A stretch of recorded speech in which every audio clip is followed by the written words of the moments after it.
everyone, welcome to Sunday Crafternoon. Today we are going to be making a stress ball. We're going to need a water bottle because it's going to be able to push the flour into your balloon. You're going to need 3 balloons.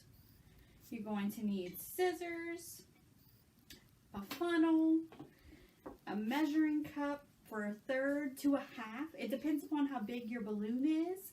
The bigger the balloon, the more flour you will need. You want it to be firm, but you don't want it to be too full, or else you'll have to worry about the balloon popping. There's going to be 3 layers of balloon so that it'll hopefully stick together really well. And then you're going to need flour. So we're going to go ahead and get started. The first thing we're going to do is we're going to take the flour. We're going to measure out 1/3 cup, and then we're going to put it into the water bottle with the funnel. So I'm kind of toward the end of my flour. If you are at home, you may need a little bit of a wet towel to help contain some of the flour. Also, if you want to do this outside, that's always a great option as well. I'm trying to tap it to make it flat. You don't want to overfill your cup just because you don't want it to have too much flour, because once it's in the balloon, it's kind of hard to get out. Trying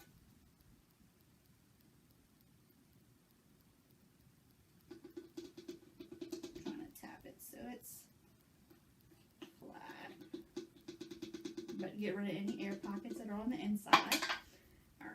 Now you will get a little bit of flour some places, but that's why this might be a good outdoor activity.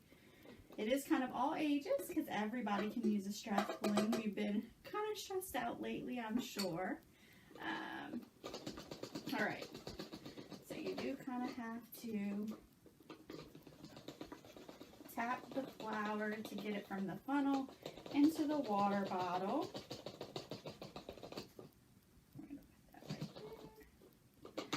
You can also use a pencil or a chopstick or something similar to that.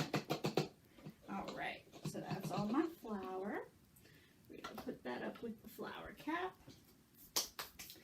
All right, I'm going to set the flour off to the side just so I don't knock it over.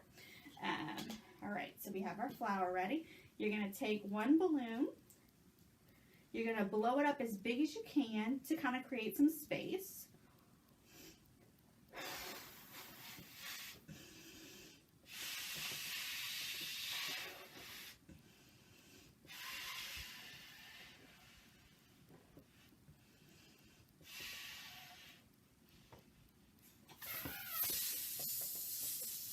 All right, so my balloons are a little small, so I created some space, and then you're going to blow it up about halfway, and then you're going to twist it off.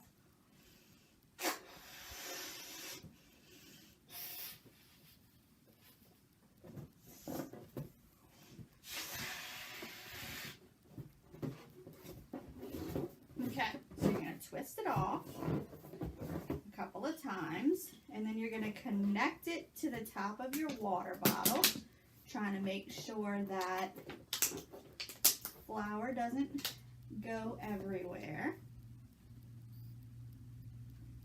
Then you're going to untwist the water bottle.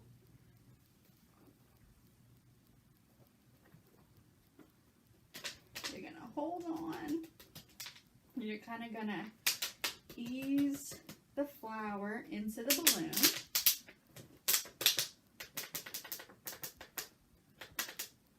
You may need to play with it a little bit just because the flour does kind of clog the bottle.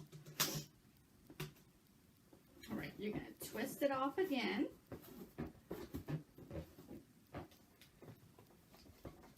And you're going to remove it from the bottle. Okay, now this part we're going to do kind of slowly because you do need a little bit of time, and you don't want all the flour to come out at the same time. So you're going to pinch off the balloon. you're going to gradually let the air out. You may see a little bit of flour from the nose of the balloon poof off, but you don't want to let all of the air out at once because you're scared. I'm worried that all your flour will come flying out too, which is not what we want. Okay. Oh, and a little bit popped out at me. All right, so then we're going to snip off the nose of the balloon, but keep as much flour in as you can. Okay. Then you're going to cut off the nose of your second balloon. Leave a little bit of an edge. So it's going to look like this. You're going to see a little pouch of your flour from the other balloon. You're going to stretch it. You're going to cover up the top of your flour balloon. And then you're going to shove the other balloon, stretch the outer balloon over your flour balloon. And it's kind of going to look like our egg shakers from our run time.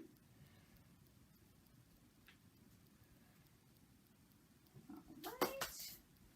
And then you're going to repeat that process with one more balloon to secure all the flour. You're going to put it over the side that has the part of the egg, the part of the balloon showing. And then if you want to trim it up, you can, especially if you have littles that might pull it, or if you just like it to be perfect. And actually, once I kind of shaped it, the little edges a little bit went away. But that is our balloon. You want it to be squishable. You want it to be able to be used like a stress ball, where you can push on it and release some of your stress. So that is our stress ball. Remember, we do still have our cabin fever reading program going on. Check out the website for details. There are many, many ways to participate. We have some videos that Miss Lauren, our assistant librarian, has been doing that counts as time. It's our reading programs for all ages. We have all our resources on our resource tabs, like the tumble books with the read-alongs with great illustrations, science flicks with Scholastic, so you can get your science on. We have our Hoopla and Overdrive. Both of those have doubled their checkouts for you. Hoopla's gone from 20 to 40. Overdrive's gone from 5 to 10. We have audiobooks, ebooks on Hoopla, as well as Overdrive. Hoopla has a little bit more with music and shows and movies that you can watch as well. So continue to check out the website. We're updating information as it comes available to us, and we've been answering questions through Facebook and engaging y'all through Facebook, so keep checking it out, and we look forward to seeing you guys as soon as it's safe. Have a great afternoon.